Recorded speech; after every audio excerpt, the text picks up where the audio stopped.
नमस्कार, हिमाचल खबरनामा में आपका स्वागत है। मैं हूं कैलाश वर्मा। सबसे पहले नजर डालते हैं कुछ खास सुर्खियों पर।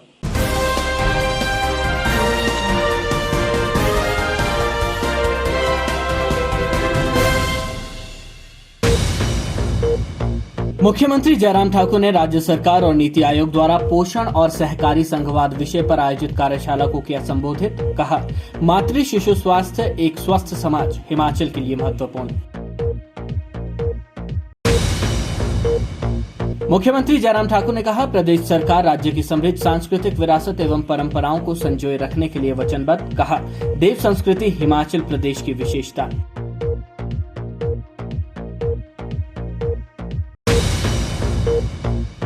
देश की सीमाओं की रक्षा करने वाले सैनिकों के सम्मान में सशस्त्र सेना झंडा दिवस आयोजित। मुख्यमंत्री ने सशस्त्र सेवा झंडा दिवस में किया अंशदान।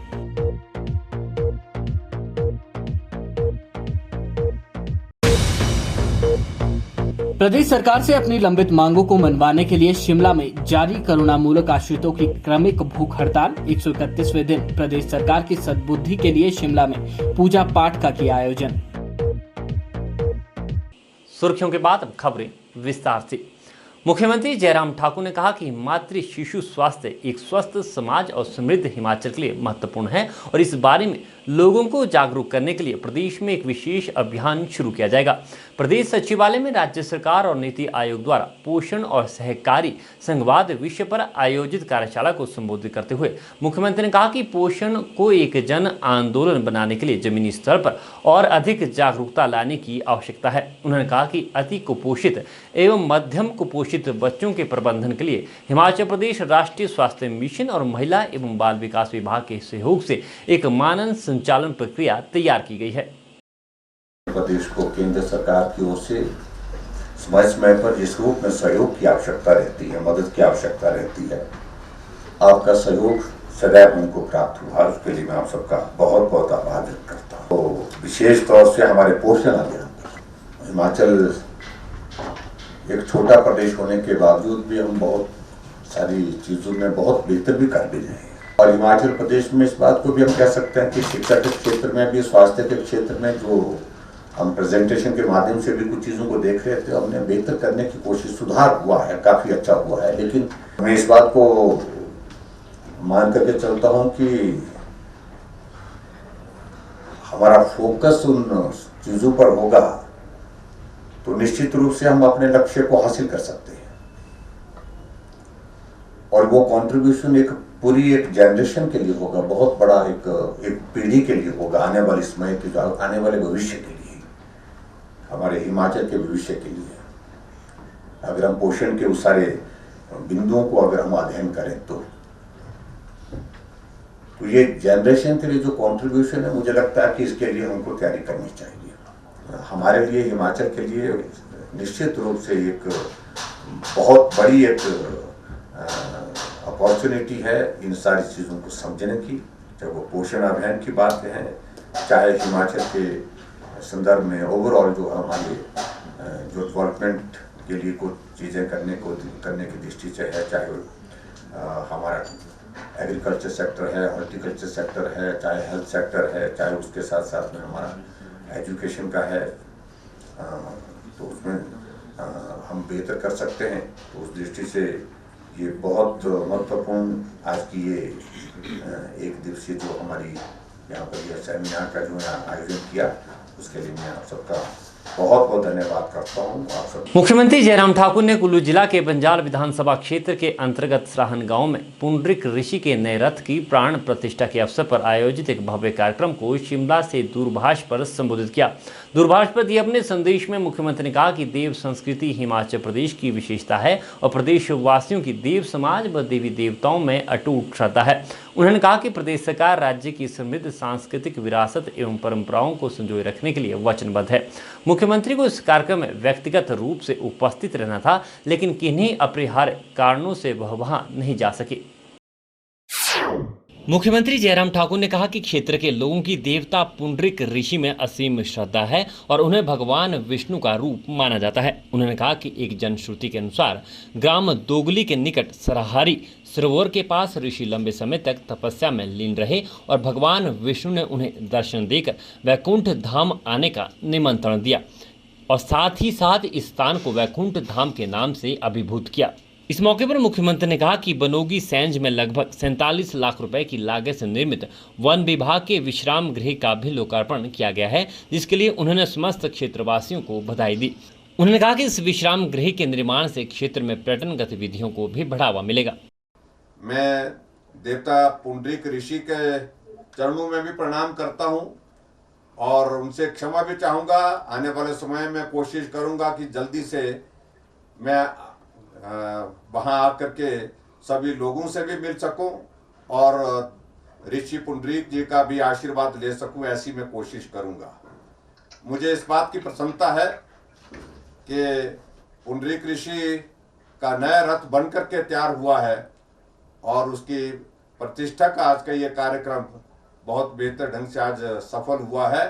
उसके लिए मैं आप सबको बधाई देता हूं और देवी देवताओं के प्रति हमारी बहुत बड़ी श्रद्धा है, आस्था है, एक विश्वास है और हमारी संस्कृति को मजबूती देने वाले ये देव संस्कृति हमेशा हम मजबूत करने के लिए हम कोशिश करते रहते हैं। सब पर देवता पुंडरीक ऋषि का आशीर्वाद बना रहे और हम सब पर भी देवता पुंडरीक ऋषि की कृपा बनी रहे, इसके लिए मैं देवता से प्रार्थना करता हूँ। इतनी ही बात कह करके सभी लोगों का मैं धन्यवाद करता हूँ जो वहां पर पहुंचे हैं। सशस्त्र सेना झंडा दिवस के अवसर पर मुख्यमंत्री जयराम ठाकुर को सैनिक कल्याण विभाग के निदेशक ब्रिगेडियर MS शर्मा ने सशस्त्र सेना का झंडा लगाया। मुख्यमंत्री ने इस अवसर पर अपनी ओर से अंशदान भी किया। भारत में हर वर्ष 7 दिसंबर को देश की सीमाओं की रक्षा करने वाले सैनिकों के सम्मान में सशस्त्र सेना झंडा दिवस मनाया जाता है। खेल मंत्री राकेश पठानिया ने कहा कि हिमाचल प्रदेश की नई खेल नीति 11 दिसंबर को धर्मशाला में घोषित की जाएगी। उन्होंने कहा कि केंद्रीय खेल मंत्री अनुराग ठाकुर धर्मशाला आकर नई खेल नीति को लॉन्च करेंगे। प्रदेश सचिवालय में पत्रकारों से बातचीत के दौरान उन्होंने बताया कि नई नीति के तहत खेल संगठनों से राजनेता बाहर होंगे और खेल संगठनों में अब सिर्फ खिलाड़ियों को स्थान मिलेगा। खेल मंत्री राकेश पठानिया ने कहा कि केंद्रीय मंत्री अनुराग ठाकुर ने खेल नीति में कुछ संशोधन करने के सुझाव दिए हैं। इन पर विभागीय अधिकारी काम कर रहे हैं। लगभग तैयार है। सौभाग्य है हिमाचल प्रदेश का कि आज केंद्र में जो विभाग खेल कूद का जिनके पास है वो भी हिमाचल के एक सपूत हैं, आदरणीय अनुराग ठाकुर जी। मैं पिछले दिनों उनको दिल्ली मिलकर आया था और स्पोर्ट्स पॉलिसी उनको मैं देकर आया हूं और कुछ उन्होंने संशोधन उसमें हमें दिए हैं जो हम उसमें कर रहे हैं।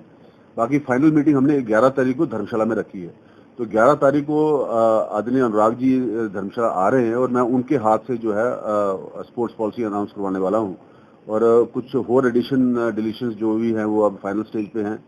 स्पोर्ट्स पॉलिसी लगभग बनकर तैयार है क्योंकि हमारे पास केंद्रीय मंत्री हमारे प्रदेश से हैं और हमारे एक नौजवान साथी हैं और एक यूथ आइकॉन हैं अनुराग जी।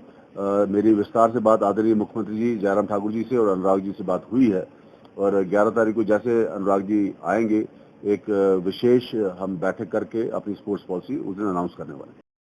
शहरी विकास मंत्री सुरेश भारद्वाज ने कहा कि प्रधानमंत्री नरेंद्र मोदी ने राष्ट्रीय स्तर पर खिलाड़ियों को अंतर्राष्ट्रीय स्तर का उत्कृष्ट प्रशिक्षण एवं सुविधाएं प्रदान कर अधिमान दिया है। परिणाम स्वरूप खिलाड़ियों ने ओलंपिक और पैरा ओलंपिक खेलों में श्रेष्ठ प्रदर्शन किया।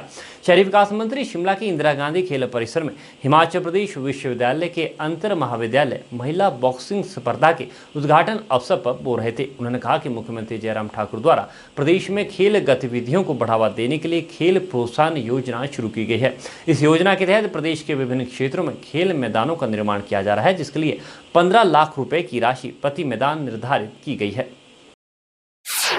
शहरी विकास मंत्री सुरेश भारद्वाज ने कहा कि खेल मैदानों के निर्माण से युवाओं की प्रतिभा को निखारने के साथ साथ उनके स्वास्थ्य की रक्षा और नशे से दूर रखने में सहायता मिलेगी। उन्होंने कहा कि केंद्रीय खेल एवं युवा सेवा और सूचना प्रसारण मंत्री अनुराग ठाकुर द्वारा खेल महाकुंभ का आयोजन कर ग्रामीण प्रतिभा को मंच प्रदान कर आगे लाने का प्रयास किया जा रहा है। उन्होंने कहा कि शिमला शहर में भी जहां जहां स्थान मिल रहा है वहां खेल मैदान का निर्माण किया जा रहा है। उन्होंने कहा कि ये देखने को मिला है कि प्रत्येक क्षेत्र में महिलाएं पुरुषों के मुकाबले आगे हैं। उन्होंने राजकीय कन्या महाविद्यालय शिमला को बॉक्सिंग प्रतिस्पर्धा के आयोजन करवाने के लिए शुभकामनाएं दी। उन्होंने अपनी ऐच्छिक निधि से आयोजकों को 51,000 रुपए देने की घोषणा की। दुनिया में इसी काल में ओलंपिक्स भी हुए और पैरालंपिक्स भी हुए। अब जो है वो प्रदेश के महाविद्यालय और विद्यालय जो है वो खुले हैं। उसमें शैक्षणिक गतिविधियों के साथ साथ खेल कूद की एक्स्ट्रा करिकुलर एक्टिविटीज़ की जो गतिविधियां हैं वो भी प्रारंभ हुई हैं। और आज शिमला के इस इंदिरा गांधी खेल परिसर में शिमला का जो उत्कृष्ट कन्या महाविद्यालय है, जिसे हम RKMV के नाम से जानते हैं, उसके द्वारा अंतर विश्वविद्यालय बॉक्सिंग चैंपियनशिप जो है वो यहाँ पर आयोजित की गई है, जिसमें पूरे प्रदेश के विभिन्न जो महाविद्यालय हैं उससे छात्राएं जो है वो खेल प्रतियोगिता में भाग लेने के लिए आए हैं। और बॉक्सिंग हिमाचल प्रदेश को सूट करने वाली जो है वो एक खेल जो है वो प्रतियोगिता है। कार्यक्रम में प्राचार्य राजकीय कन्या महाविद्यालय डॉक्टर नवेंदु शर्मा ने मुख्य अतिथि का स्वागत करते हुए बताया कि हिमाचल प्रदेश विश्वविद्यालय की अंतर महाविद्यालय छात्रा बॉक्सिंग स्पर्धा में प्रदेश के विभिन्न 15 महाविद्यालयों की 62 छात्राओं ने भाग लिया है। कुछ तो उन्होंने इवेंट्स कराए हैं, कुछ ट्रायल्स करा रहे हैं। इस बार जो हुआ है ना, सारी इवेंट्स नहीं हो रही हैं जितनी होती थी ना, कुछ के तो सिर्फ ट्रायल्स हो रही हैं। कोविड को अवॉइड करने के लिए इस बार ऐसा किया गया। और यूथ फेस्टिवल में एक ही ग्रुप हो रहा है, डांस वाला ग्रुप, बाकी कोई सारे कैंसिल हैं। 4 ग्रुप होते हैं ना, 3 कैंसिल हैं, एक ही हो। कार्यक्रम में उच्चतर शिक्षा परिषद अध्यक्ष एवं हिमाचल प्रदेश विश्वविद्यालय के पूर्व कुलपति प्रोफेसर सुनील गुप्ता, PTA अध्यक्ष MR भारद्वाज, विश्वविद्यालय पर्यवेक्षक डॉक्टर VV नेगी, अंतर्राष्ट्रीय रेफरी SK शांडिल और महाविद्यालय के शिक्षक वृंद, अधिकारी एवं कर्मचारी उपस्थित रहे। बिलासपुर में भाजपा के राष्ट्रीय अध्यक्ष JP नड्डा के काफिले को रोकने और प्रदर्शन करने वाले पुलिस जवानों के परिजनों पर मामला दर्ज करने पर कांग्रेस भड़क गई है। कांग्रेस ने प्रदेश सरकार से पुलिस जवानों के परिजनों पर बनाए गए मामले वापस लेने की मांग की है। कांग्रेस के मुख्य प्रवक्ता नरेश चौहान ने कहा कि पुलिस जवान पहले ही मुख्यमंत्री के समक्ष अपनी मांगे रख चुके थे, लेकिन सरकार ने इस ओर कोई ध्यान नहीं दिया। उन्हें कहा कि सरकार को पुलिस जवानों की मांगे जल्द पूरी करनी चाहिए थी। वहीं जब पुलिस जवानों के परिजन भाजपा के राष्ट्रीय अध्यक्ष के समक्ष अपनी मांगे रखने पहुंचे तो उन पर मुकदमे बना दिए गए, जो बेहद दुर्भाग्यपूर्ण है। जो परिस्थितियां पुलिस कर्मचारियों की थी, ये मामला जिस प्रकार से नड्डा साहब का विजिट था एम्स को उद्घाटन को लेके, तो जो पुलिस कर्मचारी है उनके परिजन थे, वो अपने बच्चों के लिए या उनके भतीजे हो सकते हैं, जो भी उनके परिवारजन थे, वो अपनी मांगों को लेके, जो पुलिस कर्मचारियों की मांगे थी उनको लेके नड्डा साहब से मिलना चाहते थे, अपने नेता से बात करना चाहते थे।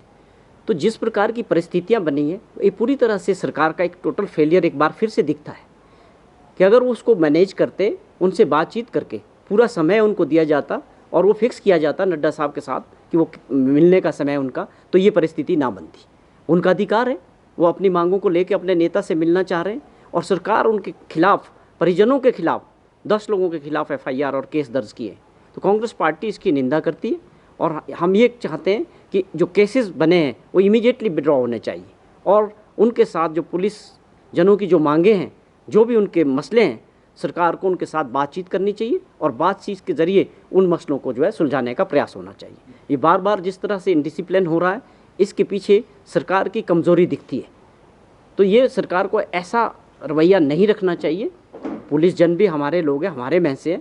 अगर वो एक उनका डेकोरम है कि वो खुद नहीं आ सकते, तो उनके परिजनों ने अगर प्रयास किया है, तो मैं समझता हूँ मुख्यमंत्री जी से मैं आग्रह करता हूँ कि उनसे बातचीत करें, उनके नुमाइंदों से, और उनकी जो भी मांगे हैं उनको सहानुभूतिपूर्वक जो उनसे पूरा करना चाहिए। सुनील उपाध्याय एजुकेशनल ट्रस्ट व रेड क्रॉस सोसाइटी शिमला के संयुक्त तत्वावधान में शिमला के लॉन्गवुड में गरीब व जरूरतमंद लोगों को कंबल वितरित किए गए।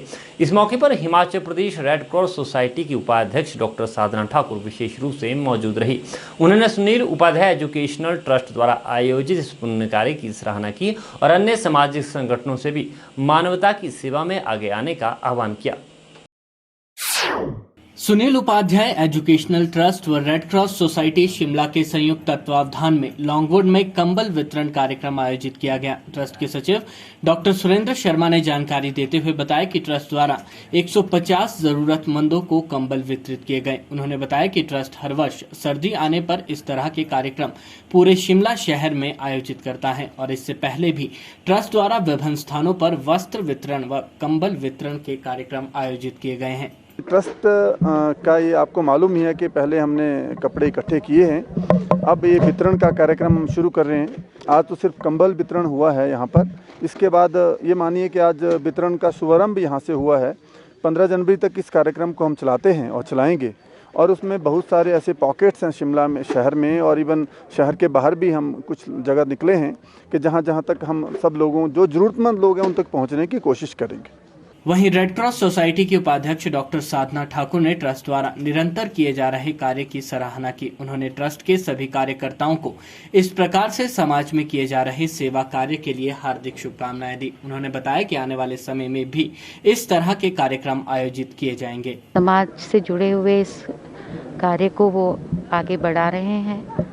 हम सभी की समाज के लिए उपयोगिता होनी चाहिए, क्योंकि ये समाज जो हमको दे रहा है, जिस समाज से हमने कुछ लिया है उस समाज को वापस से कुछ दें, ये हमारे मन में भाव यदि रहता है तो हम इस राष्ट्र को एक बहुत उन्नति के स्तर पे ले जाते हैं। मैं बहुत बहुत इनको शुभकामनाएं देती हूँ और सभी से आग्रह करती हूँ कि अभी क्योंकि सर्दी का मौसम है तो जो भी लोग इसमें अपना ट्रस्ट को अपना योगदान दे सकते हैं, हम रेड क्रॉस के माध्यम से भी काफ़ी इस तरह से कार्यक्रम करते हैं। तो हम चाहते हैं कि लोग आगे बढ़कर आएँ और जहाँ जो भी ज़रूरतमंद जो लोग हैं उनकी मदद करें। प्रदेश सरकार से अपनी लंबित मांगों को मनवाने के लिए शिमला में जारी करुणामूलक आश्रितों की क्रमिक भूख हड़ताल 131 दिन में प्रवेश कर चुकी है, लेकिन सरकार की ओर से इनकी मांगों पर अभी कोई फैसला नहीं लिया गया है। ऐसे में सरकार की इस बेरुखी से नाराज करुणामूलक आश्रितों ने प्रदेश सरकार की सद्बुद्धि के लिए शिमला में पूजा पाठ करवाया। हिमाचल करुणामूलक संघ के अध्यक्ष अजय कुमार ने बताया कि करुणामूलक संघ प्रदेश विधानसभा के शीतकालीन सत्र के दौरान 13 दिसंबर को विधानसभा का घेराव करेगा। अगर सरकार फिर भी नहीं जागी तो करुणामूलक आश्रित 68 विधानसभा क्षेत्र में जाकर सरकार के खिलाफ आंदोलन करेंगे।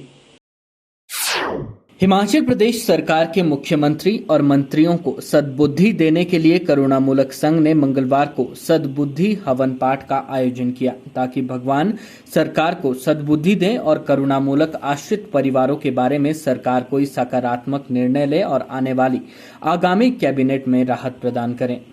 हिमाचल प्रदेश करुणामूलक संघ के प्रदेशाध्यक्ष अजय कुमार ने कहा कि करुणामूलक परिवार लगभग 131 दिनों से शांति प्रिय आंदोलन कर रहे हैं और क्रमिक भूख हड़ताल पर बैठे हैं, लेकिन अब भी अगर वर्तमान सरकार आगामी कैबिनेट में इन परिवारों के हित में फैसला नहीं लेती तो उग्र आंदोलन होगा, जिसमें सारी जवाबदेही वर्तमान सरकार की होगी।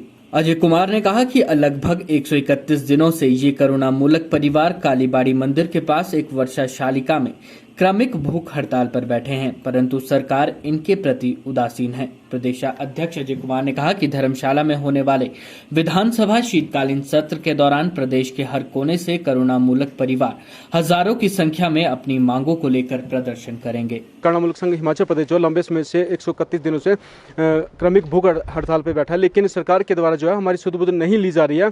इसलिए सरकार की हमें लगता है कि सरकार की जो बुद्धि जो भ्रष्ट हो चुकी है, तो सरकार की सद्बुद्धि के लिए माननीय मुख्यमंत्री जो भी मंत्रिपरिषद में जो भी मंत्री महोदय जी हैं उनकी सद्बुद्धि के लिए जो है हवन पाठ करवाया जा रहा है और शायद इसके बाद जो है सरकार उचित निर्णय ले, वो करुणामूलक परिवारों को जो है एक मुश्त राहत देने की जो है एक निर्णय लेकर जो कैबिनेट में मोहर लगाई। जो हाल ही में जो एक विधानसभा सत्र लगने जा रहा है, शीतकालीन सत्र, जो कि धर्मशाला तपोवन में लग रहा है, उसमें करुणामूलक संघ हिमाचल प्रदेश जो है मतलब कि प्रदेश के हर एक कोने से हजारों की संख्या में जो है लोग वहाँ पर पहुँचेंगे। वो धरना प्रदर्शन व रैली के माध्यम से जो है सरकार को चेताएंगे और जवाब देंगे, क्योंकि लंबे समय से 15 से 20 सालों से ये परिवार जो है एक तरसाए जा रहे हैं सरकार के द्वारा। वह इनके ऊपर जो है एक निर्णय नहीं लिया जा रहा है, क्योंकि पाँच महीने से करुणामूलक संघ हिमाचल प्रदेश जो है रेन सेट वर्षा शालिका में बैठा हुआ है। हाल ही में पिछले कल एक मतलब एक बारिश हुई और साथ साथ में ओलावृष्टि और बर्फबारी हुई, लेकिन सरकार के द्वारा फिर भी हमारी कोई सुध-बुध नहीं ली गई है। हालांकि माननीय मुख्यमंत्री जी को एक व्हाट्सएप मैसेज के माध्यम से जो कल की जो वीडियोस थी वो पहुंचाई गई हैं, लेकिन फिर भी सरकार के द्वारा कोई भी नुमाइंदा या फिर प्रशासनिक अधिकारी करुणामूलक संघ हिमाचल प्रदेश के इस मंच पर नहीं पहुंचा है। हिमाचल प्रदेश राज्य विद्युत बोर्ड तकनीकी कर्मचारी संघ के मीडिया प्रभारी जयकृष्ण शर्मा ने तकनीकी कर्मचारियों की मांगों को प्राथमिकता के आधार पर पूरा करने पर प्रदेश सरकार का आभार जताया है। उन्होंने कहा कि जूनियर हेल्पर की पदोन्नति समय अवधि 5 वर्ष से घटाकर 3 वर्ष करने की मुख्यमंत्री ने 2 बार आधिकारिक घोषणा की है। बावजूद इसके बोर्ड प्रबंधन इसकी अधिसूचना जारी करने में जानबूझकर देरी करा है, ताकि प्रदेश सरकार की कर्मचारियों के बीच में छवि खराब हो। बिजली बोर्ड में तकनीकी कर्मचारी लंबे समय से तकनीकी कर्मचारी संघ जो है बिजली बोर्ड का, वो तकनीकी कर्मचारियों की मांगों के लिए बड़े लंबे समय से लड़ते आ रहा है और उसी दृष्टि से माननीय मुख्यमंत्री जी ने आज से 3 वर्ष पहले नगरोटा बगवा में जब तकनीकी कर्मचारी संघ का अधिवेशन हुआ था तब और गत 3 महीने में पहले 1500 लोगों के एक डेलीगेशन के बीच माननीय मुख्यमंत्री जी ने सचिवालय में जूनियर टीमेट और जूनियर हेल्पर का जो पदोन्नति अवधि है उसे 5 वर्ष से घटाकर 3 वर्ष किया था। उसके पश्चात अभी 3 तारीख को जो भारतीय मजदूर संघ की माननीय मुख्यमंत्री जी से सचिवालय में बैठक हुई थी, उसमें माननीय मुख्यमंत्री जी का हम धन्यवाद भी करते हैं कि माननीय मुख्यमंत्री जी ने हिमाचल प्रदेश विद्युत बोर्ड तकनीकी कर्मचारी संघ के जो तकनीकी कर्मचारी है उनकी मांगों को हमेशा सर्वोपरि रखा है और पूरा किया है। लेकिन माननीय मुख्यमंत्री महोदय के कहने के बावजूद भी कि आप इसे जो नोटिफिकेशन है 5 वर्ष से 3 वर्ष की, इसको 5 से 7 दिनों में इसकी अधिसूचना जारी कीजिए, लेकिन हम बोर्ड में निरंतर जो इस पर नज़र बनाए हुए हैं, लेकिन विद्युत बोर्ड के जो अधिकारी है वो अधिकारी व प्रबंधक वर्ग इस ओर बिल्कुल भी ध्यान नहीं दे रहा है। हमें तो लगता है कि बिजली बोर्ड का जो अधिकारी वर्ग है वो माननीय मुख्यमंत्री की छवि खराब करने में निरंतर लगा हुआ है और हम तो आपके माध्यम से, आपके चैनल के माध्यम से यह आग्रह करते हैं कि माननीय मुख्यमंत्री जी आप इसमें हस्तक्षेप कीजिए और तकनीकी कर्मचारी संघ आपके साथ सदैव खड़ा है। लेकिन जो आपने ऐलान 5 से 7 दिनों में जूनियर टीमेट का जो पदोन्नति समय अवधि है 5 से 3 वर्ष, उसको तुरंत घटाने के लिए बोर्ड को आदेश कीजिए कि उसको तुरंत जो आपने समय सीमा निर्धारित की है उसी समय सीमा में इसकी अधिसूचना जारी हो। प्राकृतिक और मानवीय आपदा के समय राहत और बचाव कार्यों में अहम भूमिका निभाने वाले गृह रक्षक जवान पर्यावरण संरक्षण और शहर को साफ सुथरा बनाए रखने में भी महत्वपूर्ण योगदान दे रहे हैं। इसी के मद्देनजर गृह रक्षक जवानों ने शिमला स्थित उच्च न्यायालय की पार्किंग और आसपास के क्षेत्रों में स्वच्छता अभियान चलाया। सफाई अभियान किया गया जिसमें हाई कोर्ट पार्किंग नंबर 1 में पूरा जितना भी पार्किंग थी उसका पूरी तरह से हमने जो है सर्च अभियान सफाई अभियान किया, जिसमें मेरे साथ मेरे कुलीग प्लाटून कमांडर ज्ञानचंद और मेरे सहयोगी HG हेमंत और हौलदार शैलेंद्र गार्ड से और अन्य गार्ड के लड़कों ने बड़ा बखूबी काम किया और 1 घंटे तक हमने लगातार पूरी पार्किंग की बखूबी सफाई की, जो कि आपके समक्ष हम इस विषय को रख रहे हैं। ये आदेश हमारे को आदेशक महोदया के हुए थे कि निकी जी आपने सफाई करानी है, तो मैंने जो है गवर्नमेंट के आदेशों का पालन करते हुए जो सफाई अभियान शुरू किया है और पूरी पार्किंग की अच्छी तरह से सफाई की है, जो कि साक्षात आपके पास है। पुलिस स्टेशन रहुड़ू के तहत ज्वेलरी शोरूम में पेश आए चोरी के मामले में पुलिस ने 2 लोगों को गिरफ्तार किया है। पुलिस ने आरोपियों से चोरी हुए आभूषणों को भी बरामद कर लिया है। डीएसपी हेडक्वार्टर कमल वर्मा ने बताया कि पुलिस ने 2 लोगों को गिरफ्तार किया है। डीएसपी ने ऑनलाइन ठगी के लगातार बढ़ते मामलों पर भी चिंता जताई और लोगों को सतर्क रहने की सलाह दी।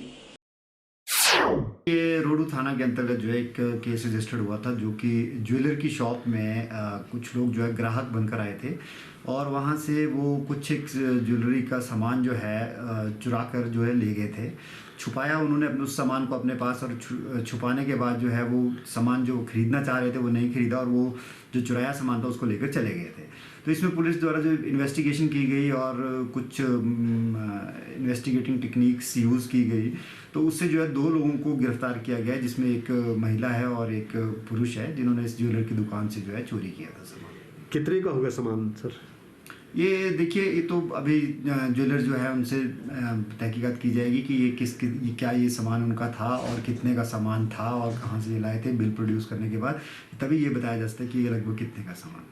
एक ऑनलाइन ठगी का मामला भी है जो साइबर क्राइम के। जी देखिए, ये नारकंडा में आया है एक केस जो हमारे पास आया है। इसमें उन्होंने ऑनलाइन बुक्स मंगवाई थी, लेकिन जैसे उनकी ऑनलाइन बुक्स काफ़ी दिनों से आ नहीं रही थी, तो उन्होंने उसको ट्रैक करने की कोशिश की। तो ट्रैक करते हुए उन्हें कोई नंबर जो है साइट पर मिला और उस नंबर पे जो है उन्होंने बात की, जिससे कि उन्होंने उससे 36,000 रुपीज़ जो हैं ले लिए थे, जिसमें से 26,000 को हमने होल्ड करा दिया है, जो कि अभी वापस आ जाएंगे उनको अकाउंट में। तो मेरा लोगों से ये आग्रह रहेगा कि आप जब भी किसी साइट को सर्च करते हैं या जब भी किसी फ़ोन पे बात करते हैं, तो कृपया अपनी जो पर्सनल डिटेल्स हैं वो ना शेयर करें और किसी के भी बहकावे में ना आएँ और इस तरह की चीज़ों से ज़रूर बचें। देश भर में महंगाई अपनी चरम सीमा पार कर रही है। सब्जियों के दाम जिस तरह से आए दिन बढ़ रहे हैं, उससे आम जनता काफ़ी परेशान हो रही है। टमाटर, मटर, अदरक के दाम आम आदमी के आंसू निकाल रहे हैं। अन्य सब्जियों के दाम भी दिन प्रतिदिन तेजी के साथ बढ़ते ही जा रहे हैं। सब्जियों के लगातार बढ़ते दामों के कारण लोगों के लिए अब अपनी रसोई चलाना मुश्किल हो गया है। खाद्य पदार्थों की चीज़ों में लगातार हो रही बढ़ोतरी ने रसोई घर का बजट बिगाड़ दिया है। हिमाचल प्रदेश में बढ़ रही महंगाई का असर फल और सब्जियों के दाम पर भी देखने को मिल रहा है। राजधानी शिमला में अदरक 80 रुपए के भाव बिक रहा है। वहीं शिमला की मंडियों में टमाटर की कीमतों में थोड़ी नरमी देखने को मिल रही है। शिमला के बाजार में टमाटर 80 रुपए प्रति किलो बिक रहा है। वहीं शहर के अन्य इलाकों में टमाटर के अलग अलग दाम हैं, जिससे स्थानीय जनता पर महंगाई की मार पड़ रही है। मंडी में टमाटर 60 से 80 रुपए प्रति किलो, मटर 60 रुपए, फ्रांसबीन 40 रुपए, गाजर 30 रुपए, पत्ता गोभी 30 रुपए और फूल गोभी 30 रुपए प्रति किलो के हिसाब से बिक रही है। मीडिया से बात करते हुए महंगाई पर शहर की जनता ने अपनी विभिन्न समस्याओं को साझा किया। सीमा से भी बाहर है इस टाइम। टमाटर है शिमला में कभी 80 रुपए, कभी 120 रुपए, शिमला से बाहर जाएगा तो 130 हो जाते। तो ऐसी कई सब्जी है, कोई 40 रुपये, कोई 60 रुपये, कोई 80 रुपये, कोई लिमिट नहीं है। वैसे आगे दालें है और आपका तेल है, किसी चीज़ के ऊपर लिमिट नहीं है। दिन पर दिन जब वृद्धि होती जा रही है, कमी कोई नहीं है। पूरे भारतवर्ष में हिमाचल प्रदेश में महंगाई चरम सीमा पर है। आप यहाँ शिमला में टमाटर देखो, टमाटर कई दिनों से सब्जियाँ कुछ कम भी हुई है, मगर टमाटर 80 और 70 रुपये से कम नहीं हुआ है। और ये सब स्टेशन बाहर जो है ना, कहीं शिमला मंडी से दूसरी जगह टमाटर जाता है तो वहाँ 90 रुपये टमाटर हो जाता है। तो महंगाई इतनी ज़मीन पे है। और इसी महंगाई से पेट्रोल देखो आप, थोड़ा कम तो हुआ है मगर कम इतना नहीं हुआ है कि भी इसमें कुछ GST वगैरह जो कम की है उन्हें, उसकी वजह से 1-2 रुपये का फ़र्क पड़ा है। मगर अभी भी जो है ना पेट्रोल महंगा है। खाने का तेल है वो 120 रुपये की लीटर है ना, इतना 20 और 25 रुपये लीटर है। महंगाई इतनी हो गई है कि चरम सीमा पर। तो ये सरकार अभी तक नहीं मान रही है। और जो रोज़मर्रा की चीज़ें हैं, सब्जियां हैं, कुछ दालें हैं, उसमें महंगाई बढ़ती जा रही है, उसमें कंट्रोल नहीं हुआ। उसके प्रमुखतः कारण है जो हमारी यहाँ लोकल प्रोडक्शन होती है सब्जियों की, वो एक बम्पर क्रॉप होती है। जिसका एग्जांपल एक टमाटर है। सोलन डिस्ट्रिक्ट में इतना टमाटर आता है, एक बम्पर क्रॉप होती है। तो यहाँ कोई कोल्ड स्टोरेज की स्थापना नहीं है। तो जो जिसे हम बाद में यूज़ कर सकते हैं। और यही कारण है जो बाहरली स्टेटों से आ रहा, कोल्ड स्टोरेज से आ रहा और यहाँ 2 गुने भाव से, क्या 4 गुने भाव से बिकता है। किसानों से जब क्रॉप होती है यही टमाटर 12 और 15 रुपए किलो लिया जाता है और हमें जो कंज्यूमर को ये टमाटर 80 और 90 और 100 रुपए तक भी ये शतक के पार होने वाला है, यहाँ बिक रहा है। इसके लिए कोल्ड स्टोरेज की स्थापना की बड़ी आवश्यकता है। और दूसरा जो किसानों के ट्रांसपोर्टेशन के लिए जहाँ भी गांव में दूर दराज जो है वहाँ सड़कों का निर्माण नहीं हुआ है ताकि वो किसान अपने लेवल में इसको बेच सके। तो इसका मतलब ये है जो आम सब्जियों में रोज़मर्रा की चीज़ों में जो कीमतों में बढ़ोतरी हुई है उसमें बिचौलिए का बड़ा हाथ होता है। हिमाचल प्रदेश में मौसम फिर बिगड़ने वाला है। मौसम विज्ञान केंद्र शिमला के अनुसार प्रदेश के मध्य व उच्च पर्वतीय भागों में 8 और 9 दिसंबर को बारिश बर्फबारी के आसार हैं। हालांकि मैदानी भागों में मौसम साफ रहेगा। वहीं 10 और 11 दिसंबर को प्रदेश के सभी भागों में मौसम साफ रहने का पूर्वानुमान है। वहीं बीते 2 दिनों के दौरान प्रदेश के ऊंचाई वाले भागों में हुई बर्फबारी से शीतलहर बढ़ गई है। जनजातीय भागों के तापमान में भारी गिरावट दर्ज की गई है। प्रदेश के 4 शहरों का न्यूनतम तापमान माइनस में दर्ज किया गया है। लाहौल स्पीति डिस्ट्रिक्ट में गोंडला में हो गया 34 सेंटीमीटर और उसके बाद फिर डिस्ट्रिक्ट किन्नौर और उसके बाद कुल्लू कांगड़ा इन इलाकों में भी लाइट टू मॉडरेट स्नोफॉल हुई है। और जहाँ तक नुकसान की बात है, नुकसान जैसे रोड ब्लॉकेज की तो न्यूज़ है कि कुछ ऐसे फ़र्क पड़ा है, रोड वगैरह ब्लॉक रहे बीच में, ट्रैफिक कंजेशन की तो सुना है। लेकिन राजधानी शिमला में स्मार्ट सिटी मिशन के तहत पुरानी और जर्जर दुकानों को तोड़कर प्रीफेब तकनीक से नई दुकानें बनाई जा रही हैं, जिससे शहर की दुकानें भी स्मार्ट दिखें। जिसके चलते सब्जी मंडी में दुकानों को तोड़ तो दिया है, लेकिन अब उस पर आगामी कार्य अमल में नहीं लाया जा रहा, जिससे दुकानों का काम अधर में लटका हुआ है और दुकानदारों को भारी परेशानियों का सामना करना पड़ रहा है।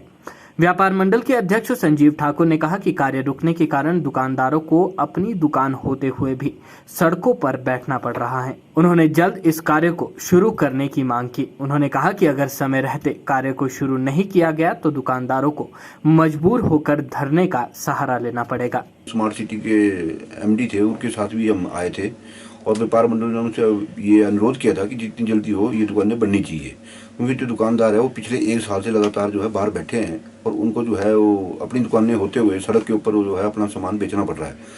इसलिए हमने पीछे जब बोला था तो कहते ठेकेदार को टेंडर हो चुका है और ठेकेदार जो है बिजली का मीटर लगा रहा है। लेकिन अब जैसे अब आप बोल रहे हैं कि वहाँ काम नहीं शुरू हुआ है, तो मैं दोबारा जो है अंजलि कपूर जी हैं वहाँ एमडी जो स्मार्ट सिटी का देख रहे हैं, तो मैं उनसे दोबारा से बात करूँगा कि जितनी जल्दी हो इनका काम होना चाहिए, अदरवाइज फिर हमको जो है दूसरा स्टेप उठाना पड़ेगा इसमें। हिमाचल खबरनामा की संग में इतना ही। नमस्कार।